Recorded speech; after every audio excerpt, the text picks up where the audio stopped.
आप ये कितना सफ़र करती हो, मुझे ये बताओ कितना सफ़र होता है दिन में? ट्रैवल लाहौर से कराची का जो टूर है 16.5 घंटे का आप ट्रैवल। लाहौर से कराची करती हैं? लाहौर से कराची का टूर होता है हमारा, लाहौर से सदकाबाद का टूर होता है।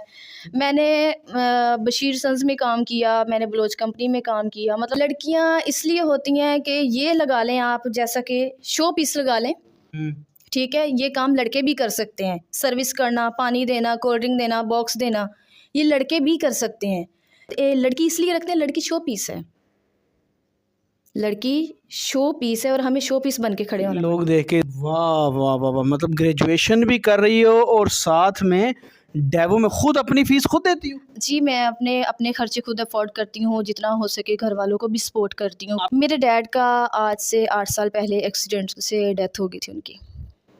उनके सारी दुनिया सुनी लगती है, कुछ भी ऐसा लगता है कि सब हर चीज़ बर्बाद हो गई है। ऐसा होगा, लूला हो, लंगड़ा हो, जो भी हो, मेरी मम्मा चुनेंगी मेरे लिए। हमारी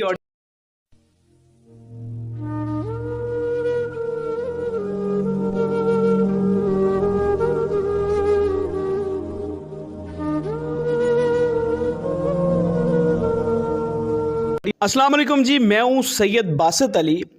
मेरे साथ एक लड़की मौजूद है जिसका ताल्लुक टोबा टेक सिंह से है। 23 साल की एज है और इसकी हिम्मत, मोटिवेशनल इसकी स्टोरी ये है सबसे पहले कि स्कूल से जो है, कॉलेज से इसलिए रोक दिया गया पढ़ाई के लिए कि इसके वालिद साहब बीमार थे, ये क्लासेस नहीं ले सकती थी।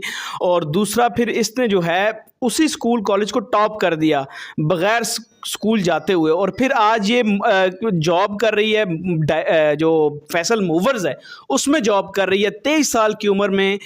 क्यों ये लड़की होकर मेहनत कर रही है वो इनसे जानते हैं। अस्सलाम वालेकुम। वालेकुम सलाम। क्या हाल है आपका? अल्हम्दुलिल्लाह। क्या नाम है आपका? मुकद्दस। सदस एज क्या है आपकी? 23। क्या करती हो आप? मैं सर अभी डेवो होस्ट हूँ। डेवो में, मतलब फैसल मूवर्स में? जी, फैसल। तो ये डेवो, इसको भी डेवो बोल देते हैं भूल के बंदा। जी भूल जी जी डेवो चले, बोल देते हैं। फैसल मूवर्स में आप पोस्टिंग कर रही हो, कितनी सैलरी कमाती हो आप? मैं 30+। 30+ कमाती हो। क्या वजह है एक लड़की होके घर से बाहर निकल कर बस में, पहले तो बताओ कितना मुश्किल होता है ये जॉब कितनी मुश्किल है? ये जॉब देखा जाए टफ़ है भी और नहीं भी। टफ़ इस लिहाज से होती है कि जब हमें पब्लिक में ऐसे लोग मिल जाते हैं जो हमें डिसहार्ट करने वाले हों। कैसे? जैसा कि अप्रिशिएट नहीं करते, हमारा मुआशरा ऐसा है कि लेडीज़ को, लड़कियों को अप्रिशिएट नहीं करते। कहते लड़कियां कुछ नहीं कर सकती। और जब एक लड़की मतलब कि बाहर पब्लिक में आती है, निखर के आती है मुआशरे में, मतलब हम पब्लिक में काम कर रही हैं, ठीक है, और आपको पता है यूनिफॉर्म सेटअप वो इस तरह का होता है कि हमारे अक्सर जो मतलब बड़े लोग हैं या हमारे बुज़ुर्ग होते हैं या ऐसे लोग, वो देख के कहते हैं कि नहीं जी ये काम अच्छा नहीं है, तो इस काम को बुरा समझते हैं। वो कहते हैं कि औरत को पर्दा करना चाहिए, लड़कियां पर्दा करके रहें, पर्दे में काम करें। लेकिन कुछ उनको कौन बताएगा कि घर की रोटी कौन पूरी करे? हैं? उनको कौन बता सकता है? ये तो पुराने रस्मों रिवाज चलते आ रहे हैं, लोगों की वही साइकी है, पुरानी पुरानी सोच है। आजकल मॉडर्न एज है, मेरे ख्याल में मुझे नहीं लगता कि लोगों को ऐसा सोचना चाहिए, लेकिन आज भी ऐसे लोग पाए जाते हैं जो सिर्फ डिसहार्ट करने योग्य होते हैं बस। आपको पॉइंट मारते हैं ऐसे बेसिक? हाँ जी। क्या ओपनली कहते हैं? जी, ऐसे ही पॉइंट मारते हैं कि ये देखो ये डेवो जा रही है, ये फलान कर रही है, ये टमकान कर रही है, ये डेवो वालों का घर है। जबकि डेवो में काम करना, किसी कंपनी में काम करना, ये एक मज़दूरी है। मज़दूरी करके अपनी, ये समझिए एक पार्ट टाइम जॉब है। आपको कुछ नहीं मिल रहा, आप पार्ट टाइम जॉब करके अपना घर का सिलसिला चला रहे हो, अपनी ज़िंदगी का मतलब ख़र्चा वगैरह चला रहे हो। आप स्टूडेंट भी हो तो साथ खर्चे मैनेज कर रहे हो। स्टूडेंट होके आप मैनेज कर रही हैं? जी, मैं स्टूडेंट भी हूँ। क्या क्या पढ़ती हैं आप? अभी मैं ग्रेजुएशन के लास्ट सेमेस्टर के पेपर दिए मैंने। वाह वाह वाह वाह, मतलब ग्रेजुएशन भी कर रही हो और साथ में डेवो में खुद अपनी फीस खुद देती हो? जी, मैं अपने अपने खर्चे खुद अफोर्ड करती हूँ, जितना हो सके घर वालों को भी सपोर्ट करती हूँ। आपके वालिद साहब क्या करते हैं? मेरे डैड का आज से 8 साल पहले एक्सीडेंट से डेथ हो गई थी उनकी। उनकी कितनी कमी महसूस हुई? उनकी कमी बहुत ज़्यादा महसूस हुई है, इतनी कि सारी दुनिया सुनी लगती है, कुछ भी ऐसा लगता है कि सब हर चीज़ बर्बाद हो गई है। 8 साल उनकी डेथ को, कहाँ पे डेथ हुई थी उनकी? उनकी डेथ हुई थी कमालिया में। क्या वजह थी डेथ की? डेथ की वजह ये थी कि कैरी डिब्बे से एक्सीडेंट हुआ था उनका। एक्सीडेंट से उनकी डेथ हो गई थी। फ़ौरन हुई थी या अस्पताल में लाए? हॉस्पिटल में हुई थी क्योंकि वो कोमा में चले गए थे। उसकी वजह से सुना आपको स्कूल वालों ने निकाल दिया था, लेकिन अब जो है फिर भी आपने वो टॉप किया। जी, जी, ऐसा ही है बिल्कुल। वो वजह ये थी कि फाइनेंशियल प्रॉब्लम थी और ये था कि मम्मा नहीं थी और कोई सपोर्ट करने वाला भी नहीं था। ददयाल वालों ने सपोर्ट किया नहीं, ननिहाल वालों ने किया था, लेकिन वो इस चीज़ को नहीं समझते, स्टडीज़ वगैरह को वो नहीं समझते इस बात को। तो मैंने 8th के पेपर दिए थे तब, जब मेरे बाबा का एक्सीडेंट हुआ था। तो तब मुझे कोई भी सपोर्ट करने वाला नहीं था, कोई ये समझाने वाला नहीं था कि बच्चे आप ये करोगे तो आपको ये सब्जेक्ट रखोगे तो आपको ये मतलब बेनिफिट होंगे या ये होगा। तो कोई भी बताने वाला नहीं था। मैंने खुद ही गई, फॉर्म फिल किया, फॉर्म फिल करके उसके बाद मुझे इतना टाइम ही नहीं मिला कि मैं कॉलेज जा सकूं। जब मैं कॉलेज नहीं गई 6 मंथ के बाद मेरी मम्मा आई वापस। और फाइनेंशियल प्रॉब्लम इतनी थी कि मेरी मम्मा ने फ़ंड्स में नाम लिखवा के मेरे बाबा का इलाज किया। मेरे ददयाल वालों ने छोड़ दिया लाइट हॉस्पिटल में मेरी मम्मा को अकेले। चलें, आप मुझे ये बताएं, फिर आपकी जो स्कूल में आपको टीचर ने नहीं पढ़ने से रोक दिया था, फिर आपने सुना वही स्कूल टॉप किया? जी, बिल्कुल ऐसा ही है। वो स्कूल जो है वो एक समझ लें कि हालात भी ऐसे थे और मेंटली स्ट्रेस भी था। टॉप करना बहुत ज़रूरी था। वो इसलिए क्योंकि मेरी मैडम ने मुझे क्लास से निकाल दिया था। वो ये कह के निकाल दिया था मैडम पे गुस्सा आ रहा है आपको? जब नहीं मैडम पे मुझे गुस्सा नहीं आ रहा, क्योंकि उनको नहीं पता था कि मेरे क्या हालात चल रहे हैं। क्योंकि ये सोशल है, बाज़-औक़ात ऐसा होता है स्टूडेंट्स जो है ना वो झूठ भी बोलते हैं, ठीक है। उनको लगा कि मैं झूठ बोल रही हूँ, लेकिन ये झूठ नहीं था। लेकिन ये मेरी आप बीती थी, जो मुझ पे चल रहा थे, जो मुझ पे चल रहे थे ना हालात, ये मेरे वो हालात थे। तो मैडम ने नहीं समझा बात को। मैडम ने मुझे ना क्लास से निकाल दिया। उन्होंने कहा 6 मंथ के बाद आप क्या लेने आई हो?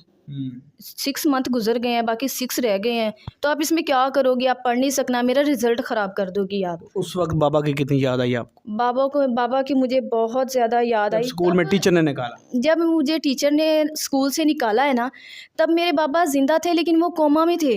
उनकी डेथ बाद में हुई है, जब मैंने 9th पास कर ली है। तो जब पास कर ली उस टाइम तो दुख हुआ होगा कि वालिद को दिखाने थे मार्क्स। हाँ जी, बिल्कुल ऐसा ही है। तो मेरे बाबा जब ज़िंदा थे ना, तो वो कहते होते थे कि मैं अपनी आँखों से देखूँगा मेरे बच्चे पढ़ेंगे, कुछ बनेंगे, लेकिन वो देख ही नहीं पाए। उनकी ज़िंदगी ही इतनी थी। मैंने 8th के पेपर दिए, उसके बाद उनका एक्सीडेंट हो गया। एक्सीडेंट से उनको वो कोमा में चले गए। उसके बाद डेथ हो गई उनकी। 9th पास की तो डेथ हो गई उनकी। दिल किया कि काश बाबा होते और मैं उनको ये रिज़ल्ट दिखाती। क्योंकि जब मेरे बाबा ज़िंदा थे ना, तो मैं उनको क्लास में जब मैं टॉप करती थी या जब इनाम वगैरह लेके आते थे ना, तो बाबा बहुत खुश हुआ करते थे। क्योंकि मैंने एक मेडल भी जीता था, दूसरी तीसरी में, और एक कप भी मैं लेके आई थी। तो बहुत खुश होते थे मेरे पापा, कहते थे बड़ी तरक्की करेगी। लेकिन जब ऐसा हुआ कि अब्बू की डेथ हो गई, बहुत दुख हुआ।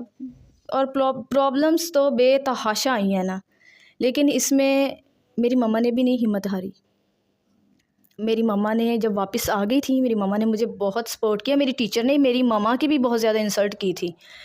मेरी मम्मा को भी कहा कि आप इसे क्यों लेके आई हैं, ये तो मेरा रिज़ल्ट ख़राब करती है। मम्मा ने कहा मैडम आप इसे बिठाएं तो सही, मेरी बच्ची नालायक नहीं है। मम्मा कहती मेरी बच्ची नालायक नहीं है। वो कहती ये पढ़ती तो है नहीं, मैं कैसे मान लूँ कि बैठी नहीं क्लास में आके, मैं कैसे मान लूँ कि ये मेरा रिज़ल्ट ख़राब नहीं करेगी।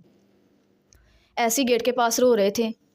क्लर्क अंकल थे, वो कहते कि क्या हुआ बेटे? मैंने उनको सारी बात बताई। वो मुझे लेके गए। उन्होंने कहा मैडम को कहा आप इसे क्लास में नहीं बिठाएंगे, स्कूल पढ़ाने के लिए हैं, ना कि स्टूडेंट्स को निकालने के लिए। उन्होंने मुझे क्लास में बिठाया। फिर उन्होंने मुझे ये कहा मेरी मम्मा को कि इस एक शर्त है मेरी। मैंने कहा जी टीचर बोलें। उन्होंने कहा कि अगर तुम दिसंबर टेस्ट में पास हो गई तो मैं तुम्हें रखूँगी। तो मैंने उनको, मेरी मम्मा ने ना बहुत सीना तान के कहा कि आप इसे रखें तो सही, बिठाएं तो सही इसे क्लास में, ये दिसंबर टेस्ट में पास होगी।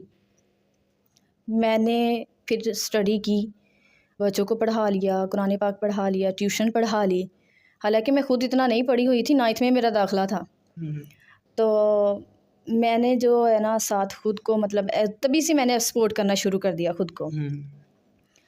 और इसमें मैंने पढ़ना शुरू किया। नाइट में मैं पढ़ती होती थी, सारा काम ख़त्म करना, पढ़ लेना बैठ के। मैंने दिसंबर टेस्ट पास कर लिए। मैडम बहुत ज़्यादा खुश हुई। फिर पूरी क्लास में मेरी मिसालें दिया करती थी कि ये गरीब घराने से है, इसका बिलोंग जो है वो गरीब घराने से है। लोग मुश्किल वक्त में नहीं समझते, मुश्किल वक्त में नहीं समझते। कामयाबी के बहुत सारे बाप होते हैं, बहुत सारे बाप होते हैं। जब मैंने दिसंबर टेस्ट पास कर लिए तो मैडम को ये यकीन हो गया कि मैं फ़ाइनल भी पास कर सकती हूँ। और ये बात सच थी, मैंने कम नंबरों से पास किया लेकिन मैंने फाइनल पास किया। 6 अच्छा, मंथ मुझे है। आप बताओ कि आप डेवो में काम कर रही हो, साथ क्या डिग्री कर रही हो? साथ मैं ग्रेजुएशन कर रही हूँ, अब उसके लास्ट के पेपर दिए मैं। किस चीज़ में, कौन से बुक्स हैं आप? मैंने इकोनॉमिक्स ऑफ पाकिस्तान सोशियोलॉजी, अच्छा, इनमें कर रही हो आप? जी इनमें कर रही हूँ। और मैंने अपनी ग्रेजुएशन का आगाज़ किया था, मुझे सेकंड ईयर के एंड पे स्कॉलरशिप लगी थी। स्कॉलरशिप से? जी मैंने उसका एडमिशन दिया था, क्या तो बात मैंने है। तब से अपना ग्रेजुएशन स्टार्ट किया था। तो कैसे कर रही हो अभी, मतलब कोई यूनिवर्सिटी जाती हो या कैसे? नहीं, मैं अल्लामा इकबाल ओपन यूनिवर्सिटी की तरफ से पढ़ती हूँ, क्योंकि फाइनेंशियल प्रॉब्लम्स ज़ाहिर सी बात है इंसान की होती हैं। जो गरीबी होती है वो इंसान को बहुत कुछ दिखाती है, बहुत कुछ सिखाती है। तो ये प्रॉब्लम्स चल रही हैं। मैं जॉब करती हूँ, मैं घर वालों को भी सपोर्ट करती हूँ, खुद को भी करती हूँ, क्योंकि मैं स्टूडेंट भी हूँ, और साथ मैं पार्ट टाइम जॉब करती हूँ। तो मुझे बताओ, उन लड़कियों, बहुत से लड़कियों के वालिदैन होते हैं, घर बैठी हुई हैं आराम सुकून से, हमारे देखने में भी, मैं उनके लिए तुम्हारी एक मोटिवेशन बताना चाह रहा हूँ। मुझे ये बताओ कि इस वक्त वालिद की स्पेशली जो कमाता है, जब खुद कमाने निकलती हो तो वालिद की कितनी कमी महसूस होती है और वालिद कितनी बड़ी नेमत है? वालिद जो है अल्लाह पाक की दी हुई बहुत बड़ी नेमत है। मैं कहती हूँ जिनके माँ बाप दोनों हैं ना, पेरेंट्स माँ और बाप, मैं कहती हूँ वो बहुत खुश नसीब हैं।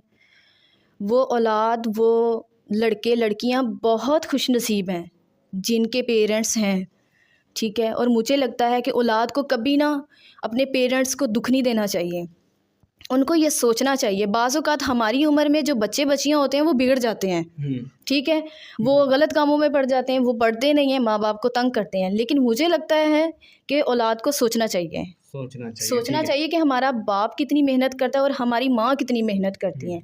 जब आप खुद मेहनत करती हो डेवो में तो तुम पता चलता होगा कि बाप कितनी मेहनत करते मैं कहती हूँ कि जब खुद मेहनत करते हैं ना, तब पता चलता है कि पैसे कैसे कमाए जाते हैं, मेहनत कैसे की जाती है। तब नहीं हमें पता होता, जब हम कमा रहे होते हैं। जी, आपकी उम्र सिर्फ 23 साल है। जी मेरी उम्र 23 साल है। तो डेवो में जो जॉब करती है उसमें क्या क्राइटेरिया होता है, कितनी एज की लड़कियां जो है जॉब में? उसमें लड़कियां कम उम्र की रखते हैं। लड़कियां क्यों होती हैं ज़्यादातर, मतलब? लड़कियां इसलिए होती हैं कि ये लगा लें आप, जैसा कि शो पीस लगा लें, ठीक है, ये काम लड़के भी कर सकते हैं। सर्विस करना, पानी देना, कोल्ड ड्रिंक देना, बॉक्स देना, ये लड़के भी कर सकते हैं। लेकिन मेरा जहाँ तक मानना है कि अल्लाह पाक ने औरत को बहुत ज़्यादा सब्र दिया है, बहुत ज़्यादा हिम्मत दी है। औरत जो है ना, किसी की बात सुने भी तो बर्दाश्त कर जाती है, समझ जाती है। लड़की इसलिए रखते हैं, लड़की शो पीस है, लड़की शो पीस है और हमें शो पीस बन के खड़े होना। लोग देख के सवारियां हैं। हाँ जी बिल्कुल ऐसे ही है। ये समझ लें कि लड़की जो है, औरत जो है ना, हर जगह पे मतलब के आ जाती है।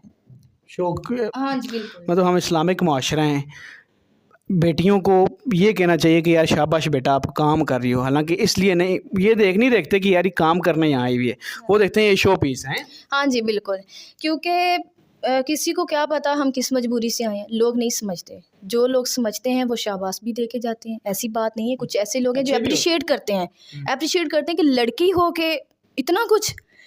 और बाज़ औक़ात हमारे पास ऐसी पैसेंजर्स भी आती हैं जो ये कहते हैं कि बेटा आपका ही सब्र है, आपका ही हौसला है कि आप ये काम करें। हम तो यहाँ से मतलब लाहौर से कराची चले हैं ना, लाहौर से कराची गए हैं तो हम थक गए हैं, हम कितने कितने दिन घर से बाहर नहीं जाते। ज़ाहिर है सफ़र। आप कितना सफ़र करती हो, मुझे ये बताओ कितना सफ़र होता है दिन में? ट्रैवल लाहौर से कराची का जो टूर है 16.5 घंटे का आप लाहौर से कराची करती हैं? लाहौर से कराची का टूर होता है हमारा, लाहौर से सदकाबाद का टूर होता है। मैंने बशीर सन्स में काम किया, मैंने बलोच कंपनी में काम किया, मतलब लॉन्ग ट्रैवल। थकावट कितनी है इसमें, कितनी? इसमें थकावट, हालांकि काम इतना कोई नहीं होता, लेकिन सफ़र खुद एक थकावट है। सफ़र जो है ना, सफ़र की वजह से आंखों के गिर्द हल्के पड़ जाते हैं, थकावट हो जाती है इंसान को। इसमें बाज़ औक़ात ऐसा होता है कि भूख प्यास के साथ भी इंसान चलता रहता है। अच्छा। हमें बहुत सारी मतलब कि इश्यूज़ ऐसे आ जाते हैं कि ना जाना पड़ता है, बर्दाश्त करके चलना पड़ता है। जी बिल्कुल। शादी हुई है आप? नहीं जी मेरी शादी नहीं हुई, मैं शादी करूँगी लेकिन जो है, क्योंकि हमारा एक ऐसा काम आ रहा है, इस वजह से ये सवाल पूछ रहा हूँ कि 1 महीना रहता है उसमें, तो जिनके पाकिस्तान में लोगों के रिश्ते नहीं हो रहे उनके हम आसानी से रिश्ते करवाएंगे। आजकल लोगों ने लूट मार बहुत शुरू की हुई है लोगों। तो मुझे ये बताएं कि आपकी शादी, आप क्या चाहती हैं ज़िंदगी में, किस तरह का शख्स शादी के लिए होना चाहिए? जो अल्लाह की देन होगी, बस अल्लाह पाक सबके हक़ में बेहतर करे और मेरे हक़ में भी करे। आपके हक़ में भी अल्लाह बेहतर करेगा। हाँ जी बिल्कुल, आमीन आमीन। नाज़रीन, ये आज की कहानी थी जिसमें आपने सुना कि एक लड़की अगर वो मेहनत कर रही है बाहर तो हज़ार मजबूरियां हो सकती हैं, उसे ताना ना दिया जाए। और लोग ताना ही ज़्यादातर देते हैं, लेकिन देखें इसने किस तरह स्कूल में भी पास होकर दिखाया, फिर अभी ग्रेजुएशन भी कर रही है और साथ में जो है अपना काम करके पैसे कमा के फ़ीस भी दे रही है। इसमें सारा क्रेडिट मेरी मॉम को जाता है, क्योंकि जब वो वापस आई थी हॉस्पिटल से उन्होंने मुझे बहुत सपोर्ट किया है। जब ये हालात चल रहे थे लोगों ने कहा था, अब लोगों ने क्या, लोग कुछ नहीं कहते, अपने ही उठ के कहते होते हैं, जो अपने रिलेटिव्स होते हैं, रिश्तेदार होते हैं, वो उठ के कहते हैं। उन्होंने कहा कि इनकी शादियां कर दो, तुम पे तो बर्डन पड़ गया, लेकिन मेरी अम्मी ने हिम्मत नहीं हारी। मेरी मम्मा ने मेहनत की। शादी वालिदैन की मर्ज़ी से करनी है? हाँ जी बिल्कुल, मामा की मर्ज़ी से करनी है मैंने शादी। मामा जो चुनेंगी, जो जैसा होगा, लूला हो लंगड़ा हो जो भी हो, मेरी मामा चुनेंगी मेरे लिए। हमारी ऑडियंस देख रही होती है, इसमें दुनिया भर से लोग होते हैं, मतलब अमेरिका, ऑस्ट्रेलिया, ये समझे कि दुनिया का ऐसा कोई कोना नहीं है जहाँ तक हमारी वीडियो ना जाए। वहाँ से आपकी वालदा से कोई रिक्वेस्ट करे कि हमने शादी करनी है, तो जो मेरी मम्मा को बेहतर लगेगा मैं वही करूँगी, चाहे वो गरीब हो अमीर हो। चाहे वो मेरी मम्मा गरीब ढूंढें, मेरे लिए अमीर ढूंढें, लेकिन जहाँ मेरी मम्मा हाँ कह देंगी ना कि आपकी यहाँ शादी करनी है, मैं वहीं करूँगी। नाज़रीन, ये देखें, ये ऐसी भी औलादें होती हैं जो कहती हैं लव मैरिज नहीं, मैं अपनी माँ की मर्ज़ी से करूँगी, जहाँ माँ मेरी कहेगी वहाँ शादी करूँगा। फ़िलहाल मुझे इस उम्मीद और इस यकीन के साथ इजाज़त दें कि अल्लाह पाक इनके नसीब अच्छे करे और जितनी ये मेहनत करती हैं उसका डबल फल इनको मिले। खुदा हाफ़िज़। अल्लाह हाफ़िज़।